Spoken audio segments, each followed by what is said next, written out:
Ladies and gentlemen, this is David Mirikitani with another episode of Weighing In. We are brought to you by Nike Wrestling. Go to athleteps.com for all of your Nike gear, including the new Flow Wrestling Nike collaboration that is out. GT's wearing a very cool Nike Wrestling hoodie right now. Mark's got the crew neck on. I got the full zip on, courtesy of Turner Ross.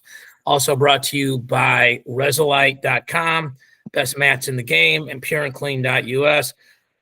Joined, as always, by Turner Mark Ostrander, both the politically correct gentlemen that they are on and off the air. So, good morning, boys.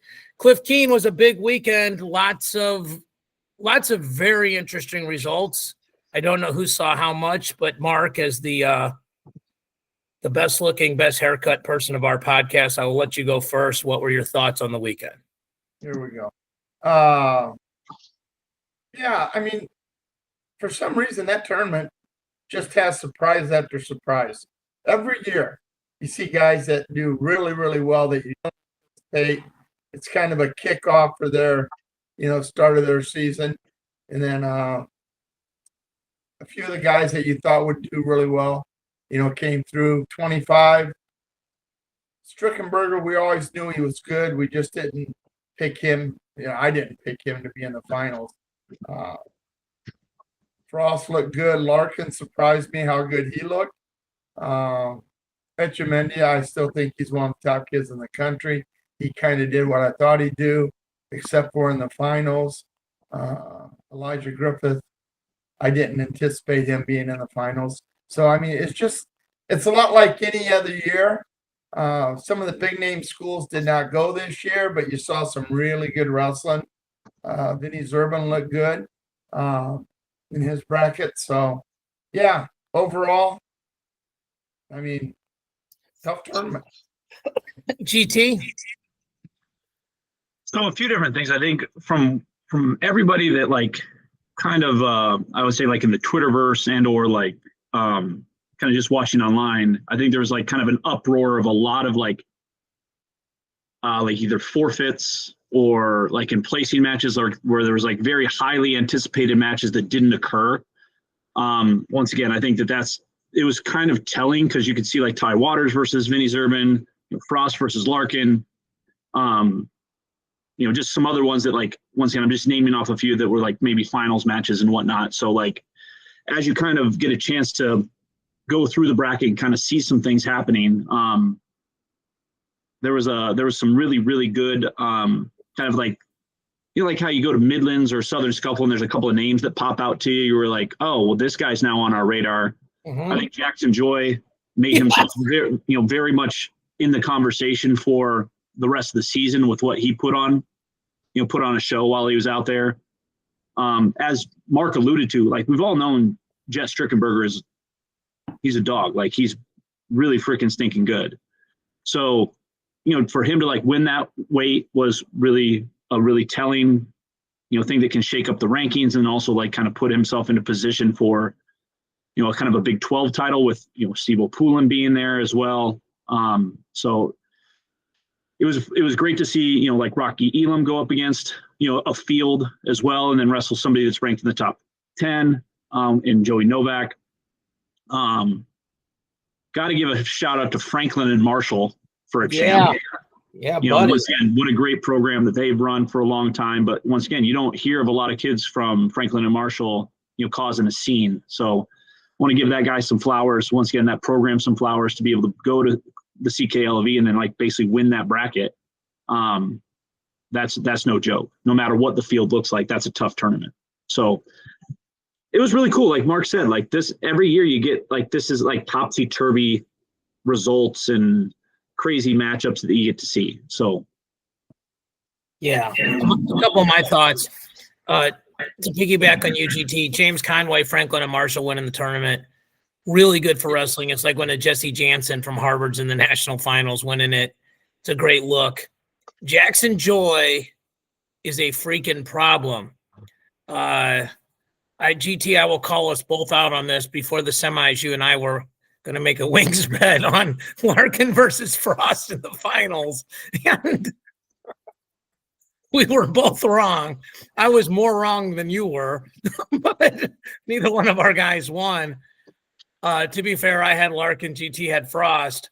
Jackson Joy took Larkin down. Larkin doesn't always have the best concentration on the first takedown, but has been great this year. And then just 3 cradles, 3 4-point cradles. And he does leg in. He does this reach back thing where you trap the arm, comes behind the leg. You would need to add a third arm of mine to be long enough to do this move. And then locks and just takes the bottom leg out, drives off of it, and comes back. And the scary thing is when he's done with it, if he doesn't get out to knee in the side and pin you like he did in the finals, he just comes right back up with leg in and he can do it again. He may be a guy that nobody picks down on second semester. He may be so good that he's winning every match 1-0. And Mark, you correctly pointed out before this tournament, we lost to Bo Bassett, right? And so that's a statistical outlier. Bo's really good at wrestling. He's also still in high school. I mean, he's 19, but he's in high school. So what do you do with that? And you would tend to downgrade him. But we're going to go to the individual rankings. I'm guessing Jackson Joy's 2 this week. I think he has to be 2.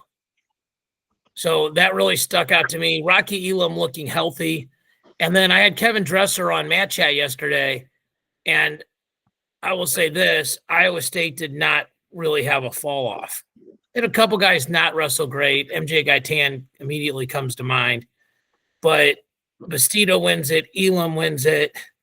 Echemendia wins it. Evan Frost wins it. And Zerbin was in the finals and was a little dinged. But Zerbin won in the semis against Cardenas. So Isaac Dean didn't have a great tournament for them, but overall, they did not sort of have an emotional dump from Cyhawk, which was massive. Kevin Dresser's a very interesting guy. It was a very stark contrast to me between the interview with Tom Ryan and the interview with him. You know, Tom talked a lot about stuff outside of wrestling. Dresser's probably one of the most transparent guys you'll ever talk to about wrestling and business and NIL and portal. And I think talking to a guy that's inside of it, I think if you have a chance to watch and listen, I know it's a shameless self-promotion, but I thought he was really good. So your champions are Strickenberger, Frost, Echemendia, Joy, Ty Waters, Joey Blaze, who hasn't given up a takedown this year. Nice tournament for Nico Ruiz to make the finals. Carter Schubert, big win for him. James Conway, Rocky Elam, Yonger Bastida. Christian Carroll, boys, had himself a tournament. Lost to Jimmy Mullen earlier in the year at National Duels, went 1-1. Has really looked good since.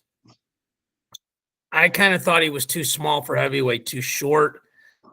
Mark, you and I talked about that when he wrestled Buchanan in the duel, that like when he hits the splits, you know, that Buchanan was long enough to just go get the far hip or leg. And then when Buchanan hit the splits, that he was too short to finish. Maybe at a less athletic weight, that stuff doesn't matter as much. You know, maybe him moving his feet a little better, maybe him being at heavyweight's a better move for him. What do you think? Yeah, I mean, I thought he looked good. He's strong as an ox. Getting a lot of those guys right now. You know, you look at Ohio State's heavyweight. They're built very similar to each other. Penn State's heavyweight. So, I mean, they're just hard to wrestle, and they're quick. They move their feet real well. It's hard to get underneath of them. So, you know, you got to pick and choose your, you know, poisons. I thought Bastida, one thing about Bastida, in the past, he would kind of falter in the third period. Now he's able to go get it in the third period whenever he wants. That's, you know, that's a difference this year than in years past for me watching him wrestle. Yeah, I think Tyler Ferreira from Cornell also had a really good tournament. And Coach Stresser mentioned, you know, they have to duel Stanford, and he mentioned how good they are. And, you know, some of it probably is him just giving credit to who they're going to wrestle, but Probo, Consiglio, Aiden Valencia, you know, there's some some guys there with Cardenas and some other guys with, Angelo Posada, another guy, true freshman. He's the one that lost the match really late in the duel against Oklahoma State, against Merrill. And so that was the third team, by the way, that was not at Cliff Keen this year. It was Oklahoma State, Nebraska, and Ohio State. Those were the three that I was trying to think of. I couldn't think of Oklahoma State because they were at the Cougar Clash. So the other thing that was notable to me was the younger Larkin really looked good. At 33, he beat Tyler Knox in a match that was as exciting scramble-wise as Mark, you and I did the preview this last week on that. I have to go back and see which of our picks were any good or not. I haven't had time to, but we'll figure that out. But that, just picking that match would be fun, we were exactly right about that, although that wasn't a big stretch. So I got to do the Cougar Clash Sunday. Shout out to Jeremy Spates and Daryl Thomas. Cool venue, good tournament, saw the finals. Couple of interesting results there. The backup from Northern Iowa made the finals. Farber didn't. Ronnie Ramirez won the tournament. The backup beat why am I drawing a blank? Figs, thank you so much. Yeah, beat Figueroa. Illinois looked pretty good. Spencer Moore, 125. Cannon Webster teched Conway after beating him 4-2 in the duel. But probably the biggest shocker was Caleb Tyus beat Szydlowski by major. And so I'm very biased. You know, I've known the SIU guys for a long time. It's 35 minutes from my house. But you guys have all ran and hosted tournaments. Grandview, I think somebody said there was 900 tournament guys at that tournament this year, GT. Obviously, this is not the case for you, but when you run a tournament all day, you'd like to have at least one or two guys do pretty well. You know, and it isn't just labor, it's a labor of love. I mean, obviously, you guys have a great program. You know, multiple guys in the finals every year, but for them to get a champ over an Oklahoma State starter, I thought was significant. Turned out to be a good meet. You know, Northern Iowa sent starters, Illinois sent starters, Oklahoma State sent some starters, Missouri sent some starters, Little Rock sent some guys. Brown University was really smart. They stayed after the duel Friday in St. Charles, which is here. St. Charles to SIU is probably like an hour away. So, you know, stayed overnight and got some more matches in on Sunday. Okay. David, I got a question. How long do you think David Taylor waits to make a decision what he's going to do at, let's say, 133, 141? 133 and 49. 49, I'm sorry. Yeah. How long do you think he takes? Because, you know, I was high on Ferrari coming in. I thought going up a weight, being in Figueroa. a new room. Figueroa. What did I say? Ferrari. Oh, Figueroa. At least you got a name. I forgot the name entirely. So, Figs going into a new program, new coaching staff. I thought it might energize him. We know he's very talented, obviously, a national champ in the past. But you're seeing some of the same things that you saw at Arizona State early in the year with him, not wrestling well, losing matches you would never expect him to lose. And then you got a freshman sitting there winning matches, keeping really good kids close to him, you know, giving him an opportunity to win. Szydlowski started out the year on fire, and then all of a sudden, you know, has lost 5 or 6 matches since then to guys that he shouldn't be losing to. When do you, as a coach, make a decision? Let's break it down. So, GT, if you're David Taylor, your options at 33 are Figueroa, Ronnie Ramirez, and maybe Jax Forrest. I don't think Cale Hughes is healthy. We haven't heard his name all year, and I know 33 was a big cut for him. Ronnie Ramirez is, I would say, at minimum a round of 16 guy, right? Like we saw him get the first takedown live against Drake Ayala. He took Ayala to overtime. He lost that match, but a lot of that was a senior and a freshman. You know, I mean, he showed he is in that he is the one takedown behind tier, by definition. Jax is obviously a supernatural talent, but also this weight class thins out after this year. The Ayala leaves, Bird leaves. Maybe Blaze goes up. I mean, you get Ono, but it sounds dumb. Maybe Blaze is a harder guy to wrestle than Ono because Ono doesn't know how to wrestle on the mat yet. I mean, who knows? So if it's you as the one active coach on the panel, and also the other thing is Ronnie Ramirez, I don't know how many dates he's done yet or how many events he's done yet, but I don't think he's used 5. I think they're going to use, my understanding is they're going to use Forrest's 5 and then make a decision. But if they use his 5, it seems like Figs is the odd man out. Would you agree with that? It all just depends on kind of, once again, not necessarily trade secrets and all the things that basically we want to be able to try to discuss here, is that you have dates, you have some capable guys that can still wrestle there. There's some other guys that are kind of in the mix when it comes to their, I would say, just in general prowess. So you have Figs, who's a pretty good wrestler, once again, All-American, but he's had a bit of a rough year. You have Ronnie Ramirez that's basically running out of events or times to be able to prove himself. And then you have who we all know is a freaking bad man in Jax Forrest coming into semester. So do you just kind of play the game for as long as you want, and then that Jax is going to be coming out at semester?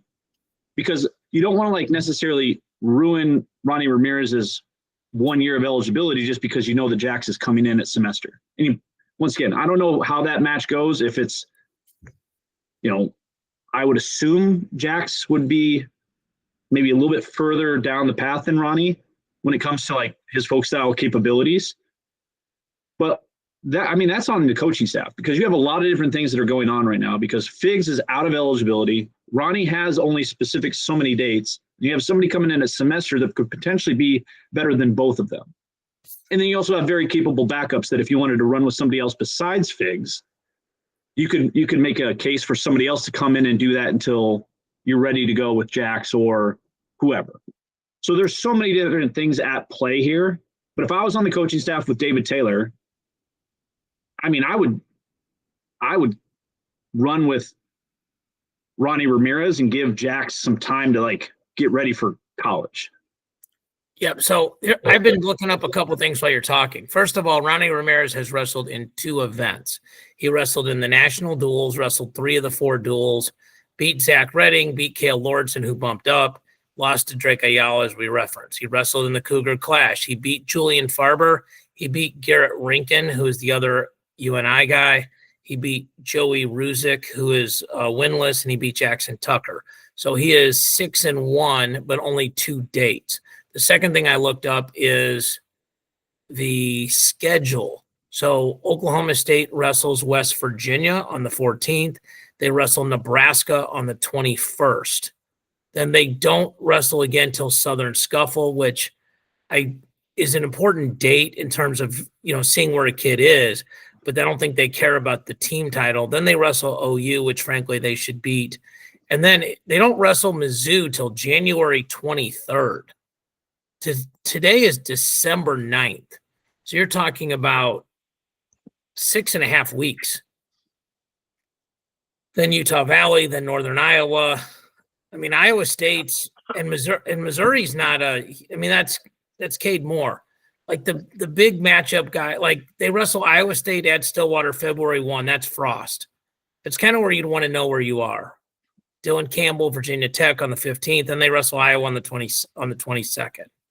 So it's an interesting thing. Mark's second question was 149, and I think if you go to 149, I'm on their roster. I feel like it's probably Tegan Jameson or Szydlowski. I was literally 6 feet from the mat. Szydlowski and Tyus had a really good match. Szydlowski was so deep on Tyus, had him dead to rights on the edge. Tyus did some atomic sit-up to get out of it. and Szydlowski wanted him to throw the brick, and they didn't. And Tyus came right back off the whistle and got the takedown and just broke him. Like, I don't want to say he broke, but like he didn't try to win after that. It could have been 4-3, and it was 7-0 in the span of about 14 seconds. So, Mark, I mean, it's your question, and I guess part of it is we don't know the health status of Tegan Jamison. But like Cody Rutledge can't make it. You know, Cutter Sheets is not the answer. I'm just going through their lineup here. I mean, I don't really know where else they go. I mean, you tell me. No, I was just wondering because they're two kids can affect the attitude of the other kids. When you're out there and you're watching a guy not perform at his peaks, not putting in the effort that the other guys are, it can affect the rest of the team. I think there's other teams that have the same situation going on. You know, the University of Iowa at 141, 157. You've seen guys kind of quit wrestling toward the end of matches and give up points that are affecting team scores just because, I don't know, they don't want to wrestle.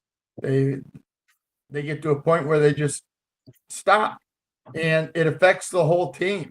And it affects the way you build your team, the momentum that you have going.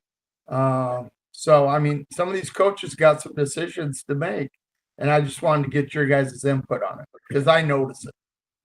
I feel like if it were me, and again, you guys, we all coach. GT, you're still coaching. First of all, you have to assume the guys that are coaching are pretty bright and are actually in the room every day and paying attention. So anything we're saying is from the outside. From the outside, I think Ronnie Ramirez probably wants to be wrestling more right now than Richie Figueroa does. I mean, that's just body language and everything else. Grant, you and I were on the floor at National Duels. I'm not saying you have the same opinion as me. That's not – I'm not saying that, but we had the same viewpoint of a lot of matches. Tegan Jamison was a gigantic 41-pounder that they had to cut his underwear off for him to make weight last year, so clearly he could probably make 149 and be competitive. So, I mean, and I think right now a lot of this stuff is momentum, right? Like, Mark, when you and I would do the ranking stuff, like we're trying to win our fantasy contest, like we would identify guys like these guys are ranked, they're ranked way below where we think they're going to place at nationals. And then some guys would lose a match like, yeah, we don't care. Like that was an outlier. This guy's the best guy or the third best guy, and he's ranked 9th. I don't know. I don't know if Tegan Jamison not having a ton of mileage on him this year would be better, and not killing himself weight-wise would be better this year. You know, they've done it before, right? Last year they put Teague Travis in for the Big 12s with no criteria. Didn't get a seat at the Big 12s and got the 33 seat at nationals. So they're not afraid to do it. I think that's the one thing. And when you're getting paid $1 million a year and you're ranked 5th and the teams ahead of you are all 30 points ahead, I mean, that's why I think they might wrestle Jax. You know, because they're getting paid to be on the podium. They're getting paid to get trophies. So, interesting thought.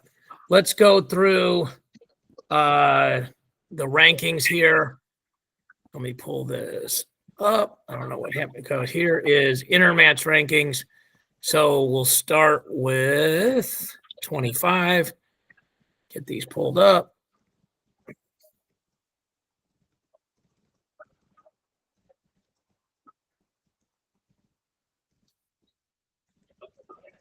Now we get rid of this ad.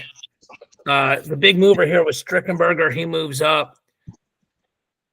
I think Flo had Strickenberger behind Spratley, and I would rank him, Mark, I think you would agree, ahead of Spratley because he beat him last year at the Big 12s, but the other argument is Spratley placed ahead of him at Nationals. The big faller this week was Brady Rourke. He was only 19 with Intermat, but he was like 6 or something with Flo and took a couple losses this weekend. As much as you don't like to move people that many spots, I feel like he deserved to be ranked that high last week based on beating Jory Volk, and now kind of deserves to be where he is, having fallen down. So, but this weight is chaos when you have Stevo Poulin at 13 I think that's a guy most of us thought would place this year. So, and Dean Peterson is 6, and they were 1 scramble apart. So kind of tells you we're back to chaos at 125. 33. Kyler Larkin moves way up, jumps from 5 to 19. Zan Fugit took a loss, so he drops from 7 to 3. Marcus Blaze moves up another spot. Larkin's spot was fairly easy to put him at because he beat Knox and he beat Dylan Campbell, and he hasn't lost to anybody yet.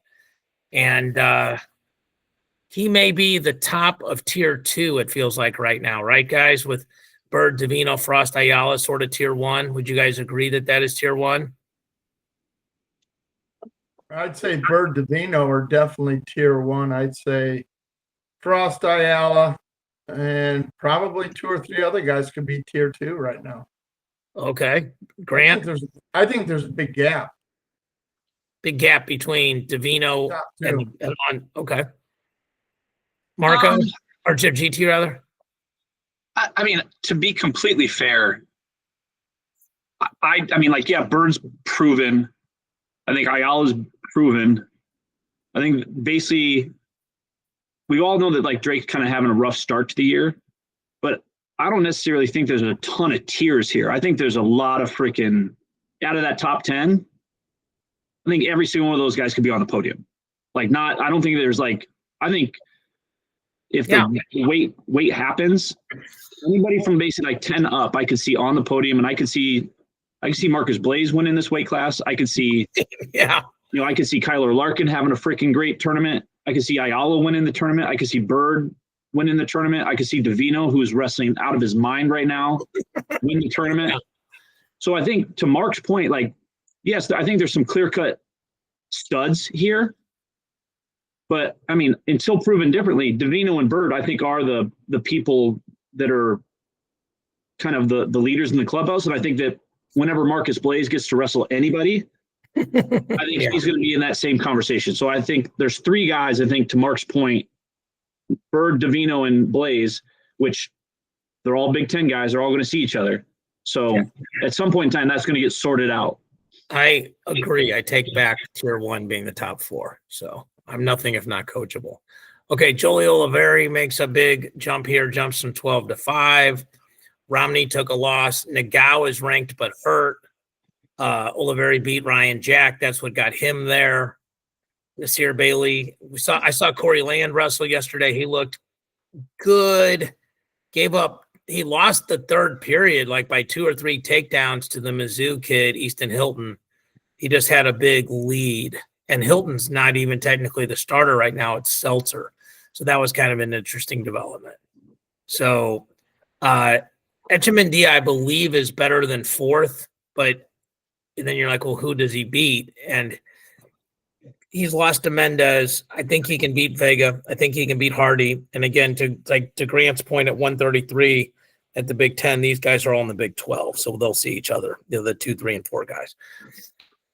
149. Jackson Joy is number 2. Caleb Larkin is number 3. Kroswa-Szydlowski, kind of down the line here. Chance Lamer. So this is really interesting, right? Like, they leave Chance Lamer in the rankings because he's not hurt, but he's not eligible. And then they take Josh Barr out, which is interesting.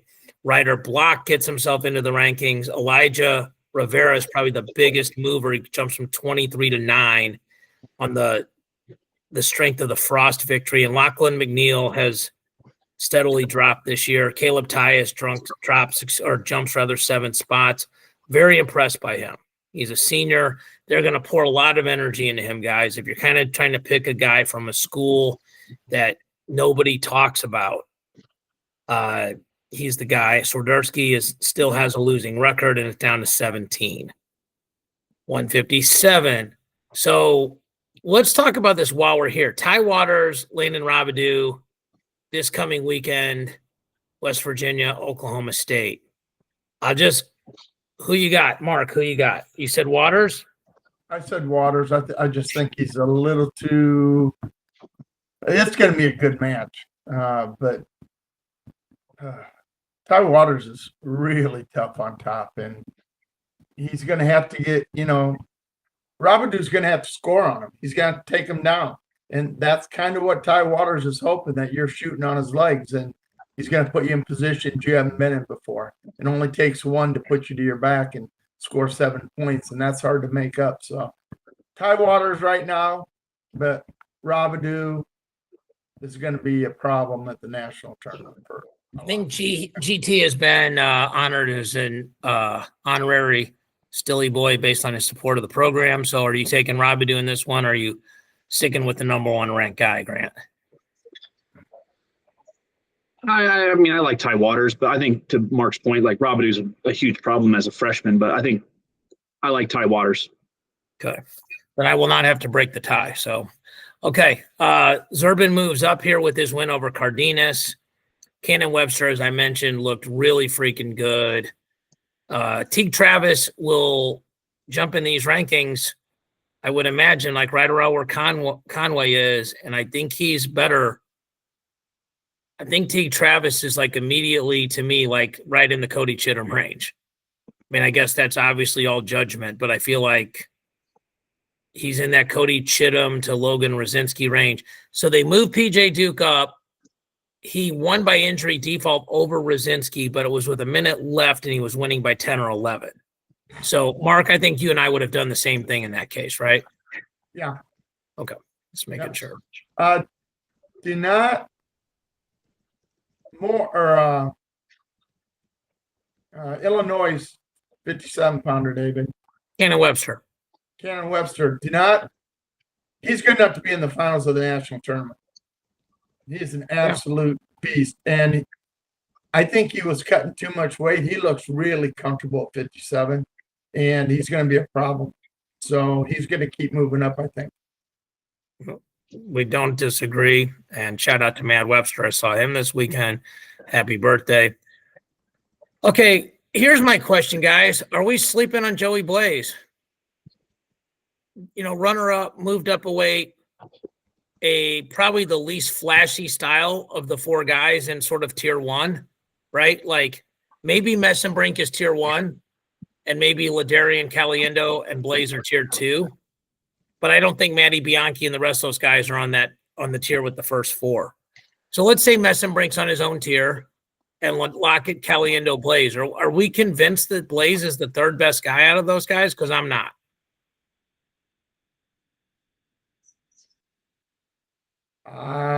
I think he is. Just by his output and points. Lockett can turn it on at any moment and score a ton of points in a period. Caliendo has proven in the last 2 years that when he wants to get going, he's going to score point after point after point. Blaze is winning matches by 2-3 points, so he's keeping everything pretty close to the vest. I know he can open up, but he hasn't quite done it yet this year. So I'd say there's still a little bit of difference. GT, you agree? I think I think a lot of people sleep on Joey Blaze just from the standpoint of like he I don't know if he's not like the new and cool name or the proven name, because like Ladarian is like the new kid on the block and he's making a ton of noise. Right. And then you have the 2 national finalists. Right. I think if we're talking about other guys that are kind of in that same, I think he's in that same tier, right? I think he's up there with those 4 guys. And I think after that, then you have Hunter Garvin, I think, is maybe like tier 2, and then everything else after that is like tier 3. Yeah, I think, and Brignola wrestled Garvin really close at the All-Star meet, although the All-Star meet has proven that it showed us very little. So Ryder Downey beat Scholes pretty convincingly this weekend as well. So that he bumps there. Okay, 74. He's another kid that can score a lot of points real quick. Ryder Downey? Yep. Yeah. Carter Schubert went from off the board to number 7 on the strength of beating Danny Wask. Cam Steed did not wrestle in the duel against Nebraska, so we did not get to see Minto Steed, which was disappointing. MJ Gaitan took a couple losses. He DNP'd there. So he went from the hero in the duel I think if you're Iowa State, you take that, right? Like you take him beating Patrick Kennedy to win the duel, and he DNPs there. So, that was interesting. Facundo was supposed to wrestle Sima. I don't know where Sima is in these ranks. Oh, yeah. Sima was 10. Facundo was 14. And Sima defaulted out. So we didn't get to see that at the Cougar Clash finals. 84, Conway jumps from 12 to 7. Makes perfect sense. Hasn't beaten any of the guys ahead of him. I'd have to wrestle stat who he's lost to, but beat Brock Mantanona. Probably lost to somebody above him, maybe a Jackson Smith or something early on the East Coast if I were to guess. So Dono moves up. Eddie Knightenbach moves up because he beat Isaac Dean, who drops back. 97. So this is the big one here, boys. They took out Josh Barr. Mark, I'll ask you this because you asked me this last week. I'm like, I wouldn't take Josh Barr out yet, but it's December now. I certainly think it's justifiable taking him out. Would you? No. I mean, obviously they're not putting in the Cornell guys, yet we have the guy from Nebraska at 149 who is ineligible and cannot wrestle for him. They got him ranked, yet I don't know what they're doing. They're just kind of making up rules while they go. So either going to put these guys in there or don't put them in there, but be consistent throughout all 10 weights. GT, these are my conversations with Mark every Sunday night for about 6 years. What are these guys doing? Be consistent. Just, do your job. Either put him in or don't put him in, but don't put one guy in and he isn't wrestling and can't wrestle. Say, well, we're going to rank him because we know what he's going to do. Well, he's not eligible. He shouldn't even be on the board. You don't disagree. So Rocky moves to 1. And it helps Iowa because they bump from 3 to 4 or 4 to 3. Really helps. I mean, Penn State, they do put Mirasola in at 8. Okay, so he gets the 8th place points. And that's the difference. Flo has him at 9. And so when we get to the team ones in a minute, you're going to see something interesting. Ty Gadiali drops here. He took a loss. Nathan Taylor is back, boys, and got 2 ranked wins. So that helps him. And it helps Lehigh in the rankings pretty dramatically. Christian Carroll jumps 17 spots. So probably he and Larkin and Elijah Rivera are probably the big ones. Tournament. Conway. Who? The kid from James Conway? Yeah. He jumped 5 spots. He jumped 5 spots. Larkin jumped 14 spots. And Carroll jumped 17 spots. So I think we're probably right there.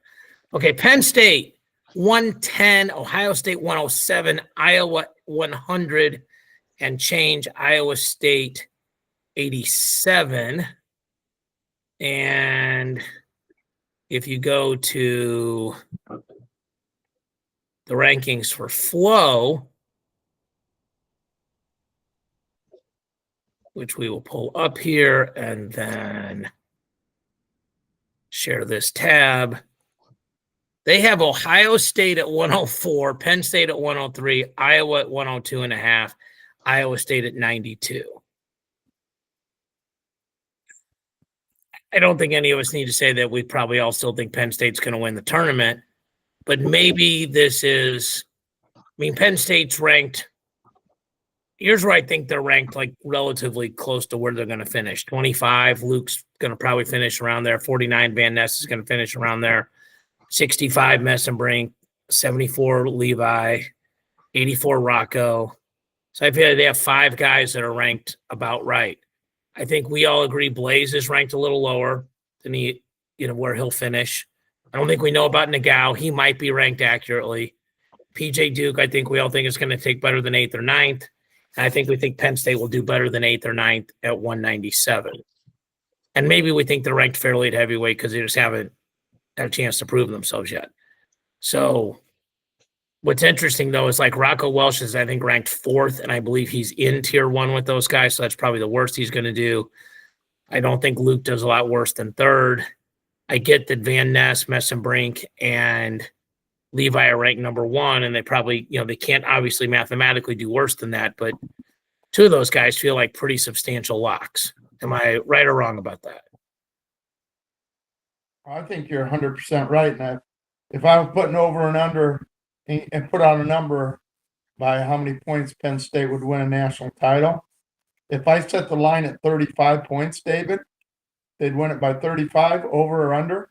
I'm pretty sure I know that everybody on this panel would have a tough time saying anybody but Penn State, yes. So you're saying right now, because I think that's a great number. I just want to make sure that the non-gambling people understand that.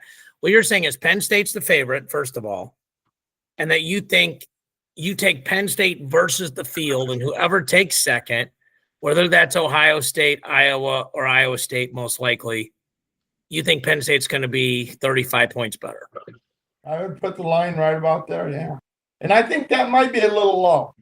If you look at what's happened the last 2 years, they've almost doubled the score of everybody that they've wrestled. GT, would you take the field or Penn State at minus 35? The field and 35 or Penn State minus 35? Now remember, Grant, Nike sponsors Flow, so pay attention. Well, just so not that you're not familiar with that deal, Grant.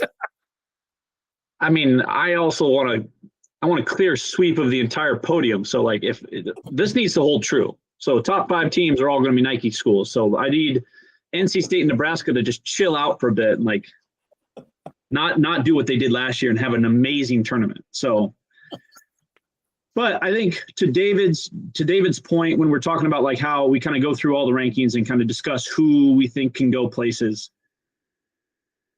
and in this particular thing, they're not including Josh Barr in their projected totals, correct? They have Mirasola here. Internet has him at 8th and Flow has him at 9th, and that's the difference because it's a 3.5 point difference. So they have Mirasola in there instead of Barr. That is correct. So for everybody like watching and listening from home, like when you think of that and you're like, well, hey, Flow's on drugs, like what are they doing? Like they're using the best information that they have with basically not taking into consideration, Josh Barr in the lineup. So like with the math being the math and the way that they do it, like that's how this outcome becomes a reality. And I think we've already discussed kind of where we think some of those other guys are going to be at, Blaze, PJ Duke, some of the guys that are maybe in their lineup like Nagao. But I mean, it's interesting. We haven't seen that in forever. Even if they were to take one guy out of Penn State's lineup, to see somebody else have similar point structure for the first time in, I don't know, over a decade, probably. Yeah, and this is how it starts. Like if this happens, and I'm leaning Mark. I think with 35, I would take the field. I think with 25 to 30, I would take Penn State. I think they're going to win by about 30. Okay? Because I think Duke, I mean, maybe I'm wrong because I'd have to look at let me see where Flow's got. This is where it matters. Where do they have Blaze? They got Blaze at 7. So he's not off the board. They have Duke at 8, I believe. No, they have Duke at 12. You know what, Mark? I think I would go with you. I think I would. Okay. Because they got Mirasola at 10, and then the other Mirasola is at 9. So they have those. Here's the hard way to say it. They have one medalist from Penn State between 33, 57, 97, and heavy. I think all of us would bet if the over-under was how many medalists they have would go over. So. And I do want to make one more point, David. As a fan of the sport, I want it to be like this. I want it to be 3 points between first, second, third. that would be a phenomenal national tournament. I mean, you'd be so excited. You'd be talking about it in the past 5 years. It's been Penn State's going to win it. Who's going to get second, third, and fourth? So we spend our time talking about second, third, and fourth. It hasn't really been a reality that anybody's going to push them. I kind of came into the year thinking it was going to be another reality now that you're seeing the numbers the way they are. I guess I'm old school. Until somebody does it, I'm still thinking what I've seen in the past is probably going to happen again. Well, I do think that, yes, it makes complete sense. And I do think that certain schools get the benefit of the doubt in March, and certain schools, you go, hey, this school's got a really good record in the blood round and the semis, and this other school doesn't, or even the quarters, because that gets you out of the blood round, right? I mean, there's programs that, like when Nebraska went crazy last year to Nike and Mark and GT chagrin, that was not how it had been going the last 5 years. They were losing some of those 1-point matches. When a Van D and a Can McDaniel get on the podium and an Antrell Taylor wins the tournament and Ridge Lovett, even though he's the 1 seed, wins the tournament, those are sort of 4 wows that you don't expect. Okay, I have here North Carolina State, Ohio State. I don't know if it's very close as a duel. I don't think it is, because although Dylan Fishback being on the opposite team certainly changes things. Let's just see if we agree on some individual matches. So, Vincent Robinson, Buzakis.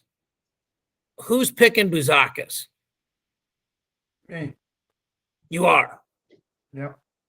Okay, 1 hour weigh-in. Yep. Okay. All right. I think that's one we can put into the wings bet because we're not point spreading it. You got Buzakis, I got V-Rob. Well, that's not a wing bet. I'm just saying I think Buzakis. We'll just see who. All right, that's fine. Don't cry. Don't cry. All right. Okay. Don't cry. All right. I think we all have Davino over Redding, Mendez over Jack. Biskin Styles is interesting. Who do we think? I'll take Biskins. Grant? I'm going to take Styles. I'm going to take Styles. Okay. All right. So that's 2.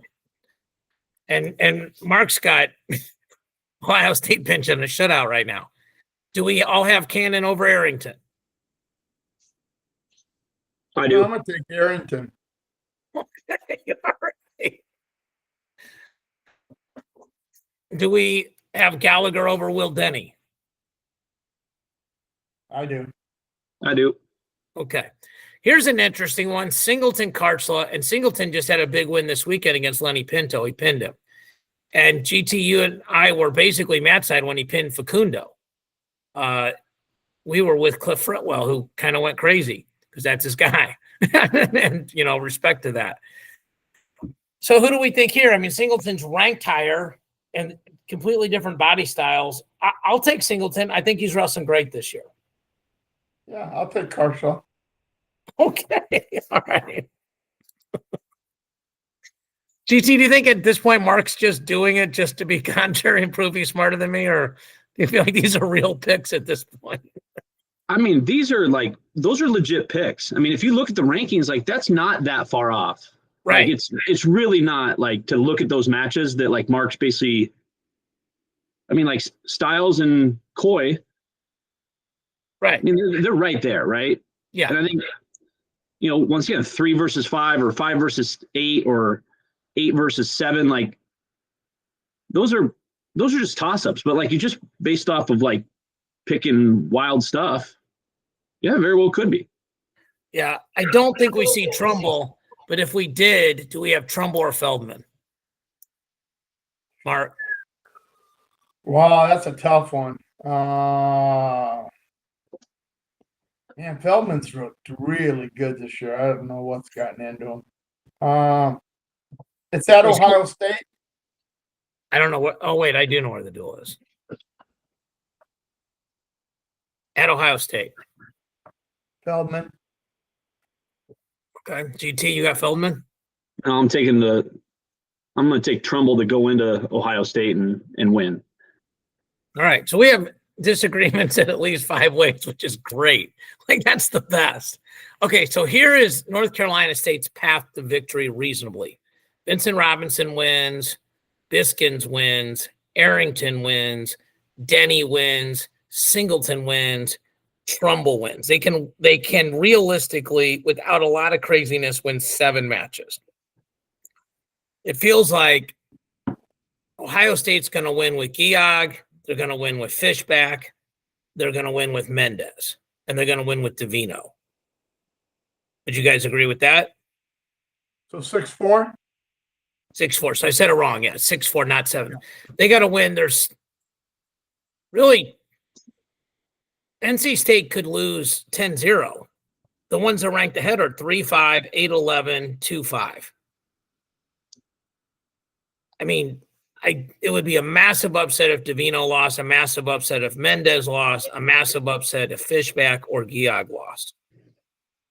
So, I mean, the duel could get out of hand, or it could be 18-18 and North Carolina State wins on most matches won. So that's a good one.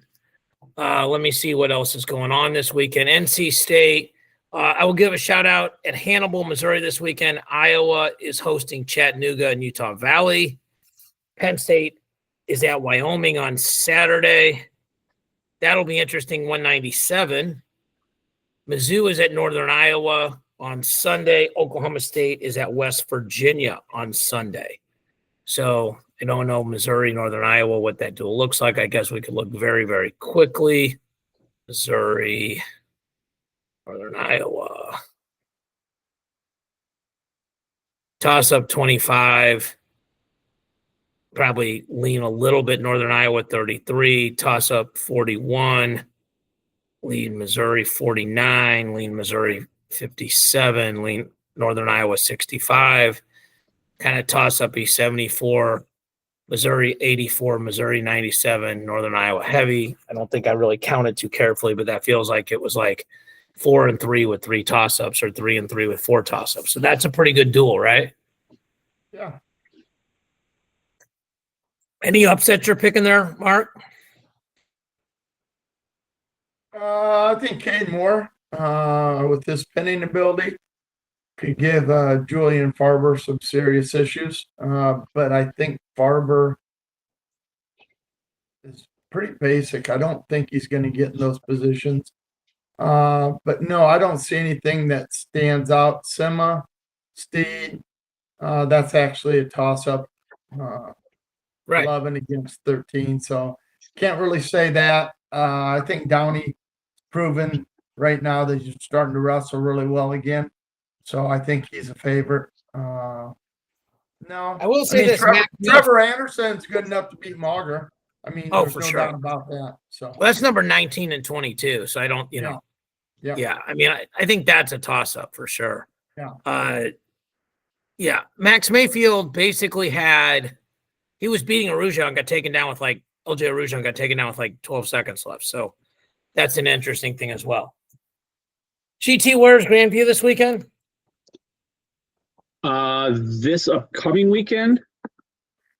Are they in study hall for finals? No, we have like a conference dual meet tournament. So it's like where we can get a lot of duels in, so we don't have to have as much travel.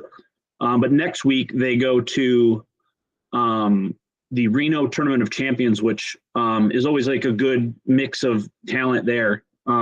Super excited about that for the Grandview school. So it's a great tournament, and we get a chance to travel and kind of be a team a little bit before heading into national duels, right? Yeah. Yeah, nice. All right, well, I'm off to the Jiu-Jitsu Worlds this weekend. Your boy Pixley will be fighting on Thursday, GT. If you want to flip on Flow Grappling, just darsing people and sliding people by left and right. My guys fight on Friday, and then the next weekend of the Fab 50 duels, which maybe we'll chat about next week. So we appreciate everybody watching and listening. Got tons of great DMs and text messages. Thank you guys so much. Please keep sharing and subscribing. See y'all next week.